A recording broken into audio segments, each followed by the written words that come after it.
In the dark waters of Guadalcanal, Japanese sailors spoke in hushed tones about an American cruiser that fired so fast. Her guns sounded like machine guns tearing through fabric. They weren't. Wrong to fear her. USS Helena CL-50 would survive what should have killed her at Pearl Harbor, only to return with a vengeance that would reshape naval warfare in the Pacific. This is the story of the ship that refused to die, the cruiser that earned her nickname through sheer firepower, and the 1,000 men who made her legend possible, in an era when battleships were kings and carriers were the future. Helena proved that a light cruiser with determination could change the course of history. The story of USS Helena begins not in combat, but in the depths of the Great Depression. As America slowly rebuilt its economy, the Navy embarked on an ambitious program to modernize its aging fleet. The St. Louis class cruisers represented a new philosophy in naval design, ships that could deliver overwhelming firepower while maintaining the speed to dance with death. When her keel touched the ways at Brooklyn Navy Yard on that cold December day in 1936, few could have imagined the destiny awaiting hull number 50. The workers who riveted her plates and shaped her armor were building more than a warship. They were crafting an instrument of survival and vengeance. Helena stretched 608 ft from stem to stern, her sleek hull cutting through water with a beam of just 6,100 ft. But her true glory lay in her armament. 15 6-in guns nested in 5 triple turrets gave her a broadside that could unleash hell. These weren't ordinary naval rifles. The Mark 16 guns could cycle rounds at an astonishing rate. In perfect conditions, each barrel could spit out 8 to 10 rounds per minute. Do the math. That's potentially 150 shells per minute from her main battery alone. No wonder the Japanese would come to call her the machine gun cruiser.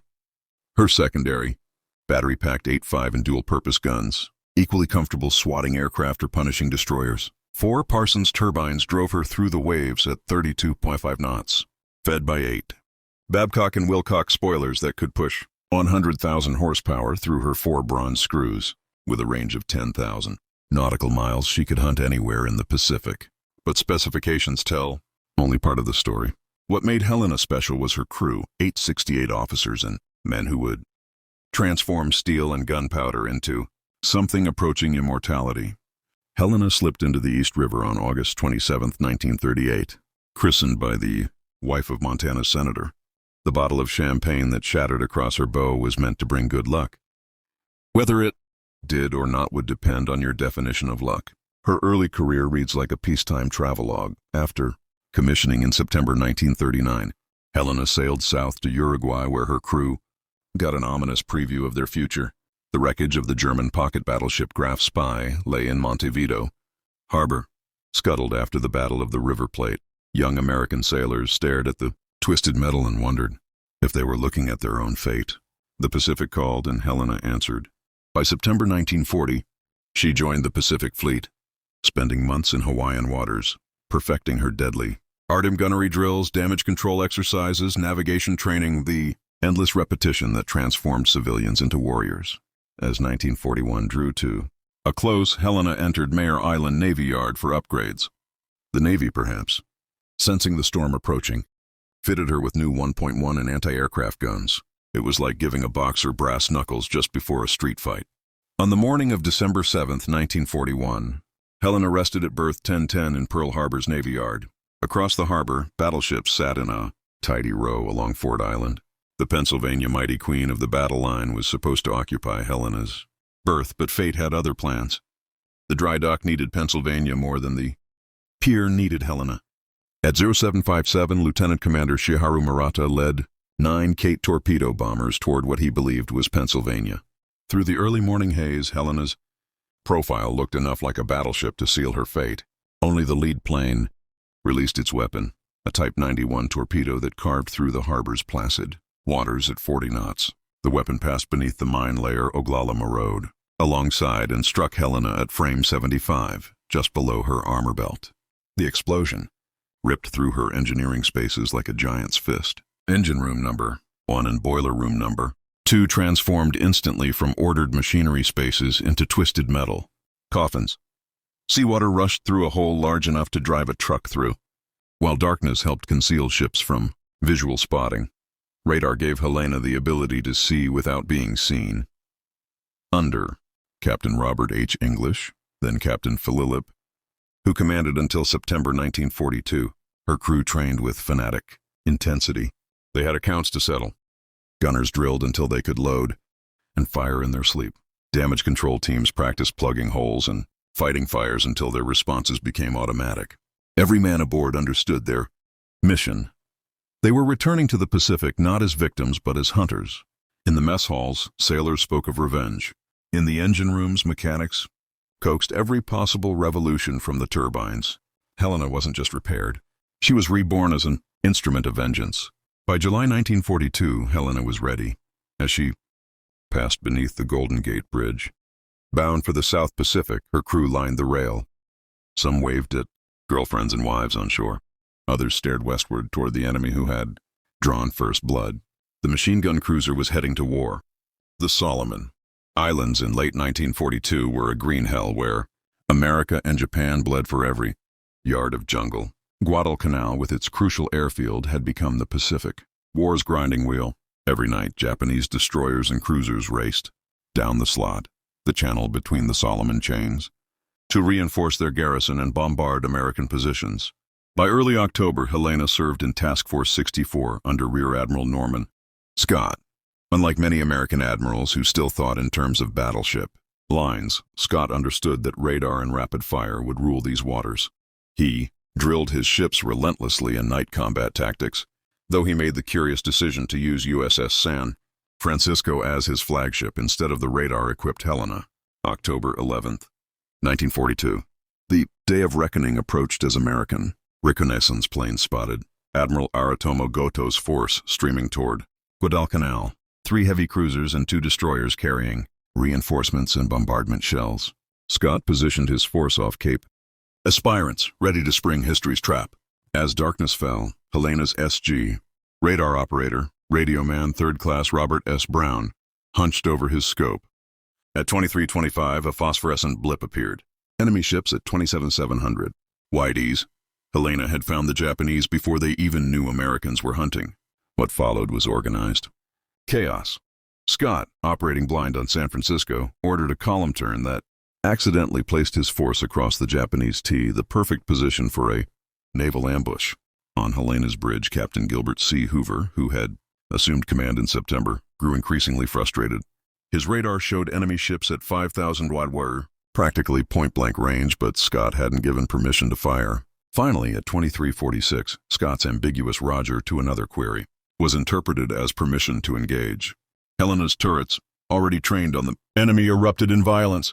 Helena had fired over 1,400 rounds, her barrels glowing cherry red in the darkness.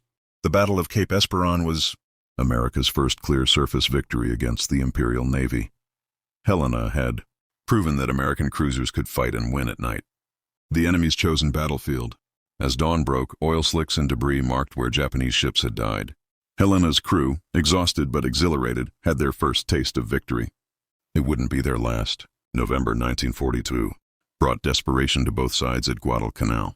The Japanese prepared a massive reinforcement convoy, and Admiral Scott's victorious task force, now led by Rear Admiral Daniel Callahan, stood as the only barrier. Callahan, brave but inexperienced in night combat, made the same mistake as Scott. He chose San Francisco as his flagship instead of the radar-equipped Helena.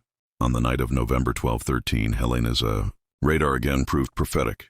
At Arrow 124, her SG scope detected Japanese ships entering Iron Bottom Sound. The waters of Guadalcanal littered with so many wrecks they'd earned their grim nickname. 2 Japanese battleships, Ha and Kirishima, led a bombardment force intended to pulverize Henderson Field. What erupted at 0148 was less a battle than a bar fight with 14 guns. The American column practically collided with the Japanese force. Ships fired at point-blank range, sometimes unsure whether their targets were friend or foe. Searchlights stabbed through the darkness. Star shells burst overhead and tracers crisscrossed like deadly fireworks. Helena's radar gave her a critical edge in this melee, while other ships struggled to identify targets. Her fire control tracked Japanese vessels with electronic precision. She opened fire on what her crew believed was a battleship. Likely he had just 4,200 watt Her rapid-fire salvos walked up and down the enemy's length, sparking fires and explosions. The destroyer Akatsuki made the fatal error of illuminating Helena with her searchlight. Every American ship that could bear immediately concentrated on the illuminated destroyer. Helena's 6-inch shells joined 5-in and 8-in rounds in a convergence of naval gunfire that literally blew Akatsuki apart. She vanished in a massive explosion, taking all but a handful of her crew with her. Helena then shifted to rapid fire against 3 more destroyers, her guns cycling so fast that Japanese survivors reported thinking Americans had developed a new automatic cannon. 1 destroyer limped away burning, another went dead in the water, and the 3rd fled into the darkness, trailing smoke. Through it all, Helena danced between salvos, her engineers pushing her turbines to and past their limits. At one point, San Francisco crossed directly between Helena and her target, forcing a check fire that probably saved American lives. The friendly fire incidents that night claimed Admiral Callahan and Captain Casson, young of San Francisco, brave men, killed by American shells in the confusion. After 40 minutes of point-blank savagery, the Japanese withdrew. He battered by dozens of hits, including many from Helena, lingered behind with jammed rudders. American planes would finish her the next morning. The first Japanese battleship lost in the war. Helena emerged with 1 man dead and minor damage. Her gunners had fired over 1,500 rounds and her barrels were shot out from the sustained fire. But she had helped stop the Tokyo Express cold.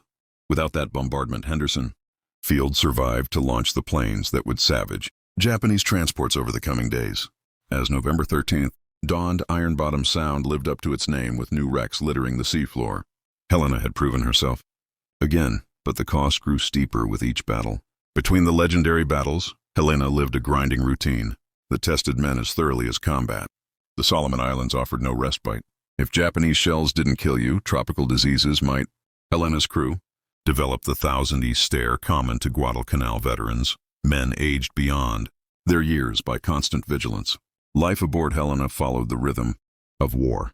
General quarters at dawn and dusk when submarines preferred to attack. Days spent bombarding Japanese positions on Guadalcanal, turning jungle strong points into moonscapes. Nights patrolling the slot radar, operators straining to catch the first glimpse of enemy vessels. The crew developed their own culture, born of shared danger. Helena's laundry became legendary, somehow maintaining pressed uniforms even after battle. The ship's band, Helena's Hottentots, played swing, music on deck between actions, their jazzy renditions of Blues in the Night, carrying across the water to other ships. Food was whatever the supply ships brought. Spam, powdered eggs, and coffee strong enough to float a wrench. Fresh vegetables were memories. The ice, cream maker, when it worked, produced the most valuable commodity in the South Pacific. Men would trade almost anything for a Dixie cup of vanilla. Captain Hoover proved a steady hand during his tenure. Unlike glory-seeking officers, he understood that survival meant victory in these waters. He drilled his crew constantly, but also knew when to ease the pressure. Movie nights on the Fantail, boxing matches on the forecastle, small pleasures that reminded men what they were fighting for. The November 23rd relief of Captain Hoover for failing to adequately report the torpedoing of USS Juno struck the crew hard. They had just fought through hell together, and now their skipper was gone over what many saw as a bureaucratic vendetta. His replacement, Captain Charles P. Cecil, who assumed command in December 1942, had to win over a suspicious crew. Cecil would lead them through their final battles. December 1942 and January 1943 blurred together in routine and exhaustion. Helena bombarded Va and Munda, supported troop convoys, and chased ghosts on radar screens. But this time, the enemy would punch back with a vengeance that even the machine gun cruiser couldn't survive. The moon rose over Kula Gulf like a spotlight, turning the black waters silver and robbing the Americans of the concealment darkness usually provided. Admiral Walden Ainsworth, flying his flag in Honolulu, led Task Force 68 into the Gulf just after midnight on July 5, 1943. Helena followed in column, her radar already painting contacts to the northwest. The Japanese had learned from their previous encounters. Admiral Teruo Akiyama's reinforcement group included 10 destroyers armed with the deadly Type 93 long lance torpedoes, weapons that could reach out 20,000 yards at 49 knots. more. Critically, the Japanese had finally developed tactics to counter American radar advantages. At 0136, Helena's radar detected the enemy at 22,000 ulita for once. The Japanese radar operators matched American detection, spotting Task Force 68 almost simultaneously. Both sides began their deadly approach, knowing this would be a gunfight where speed mattered more than armor. At 1:57, Admiral Ainsworth ordered the attack. Helena's turrets, already tracking their targets, erupted immediately. Her first salvos targeted the destroyer Niyazuki, Admiral Akiyama's flagship. The range was 11,000 YD, comfortable for Helena's experienced gun crews. Niyazuki never had a chance. Helena's second salvo found her, and the following salvos turned the destroyer into a floating P-6 in shells, detonated her torpedo warheads, shattered her bridge, and opened her hull like a can opener. Admiral Akiyama died in the opening minutes, his last sight, the muzzle flashes that spelled his doom. But even as Niyazuki died, her sisters had launched their long lances. 10 destroyers fired volleys of torpedoes before turning away at high speed, a tactic that traded gunfire for torpedo accuracy. Nearly 50 torpedoes now raced through Kula Gulf's waters toward the American column. Helena shifted fire to the destroyer Suzuki, her radar directed, shells finding the target despite the range. But she had made a critical error. Her initial salvos used flashless, powder carefully hoarded for night actions. When those special charges ran out, she switched to standard propellant. Each salvo now lit up the night like lightning, clearly marking Helena's position for Japanese torpedo directors. At around 2:03, Helena's luck ran out. 3 long lances found her in quick succession, and the machine gun cruiser's death began. The first torpedo struck forward of turret 1. The explosion was catastrophic. Either her forward magazine detonated or the torpedo's 1080 Lb warhead simply obliterated her bow. Turret 1 vanished in a pillar of flame that reached 200 farsadas skyward. The blast rolled through the ship, buckling bulkheads and throwing men against steel walls like rag dolls. Before damage control could respond, the second and third torpedoes struck amidships below her armor belt. The bow and stern sections remained afloat, serving as temporary life rafts for hundreds of men. But Japanese aircraft would arrive with daylight, and Admiral Ainsworth faced an agonizing decision.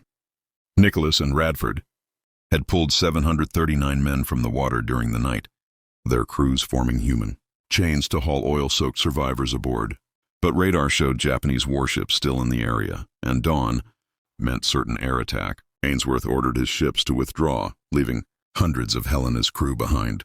For the men still in the water, July 6th became a test of endurance and will. The tropical sun burned exposed skin, while saltwater tortured wounds. Sharks drawn by blood circled the survivors. Men formed groups supporting the wounded and sharing the few life rafts available. On Helena's floating stern section, Lieutenant Commander John L. Chu organized the survivors.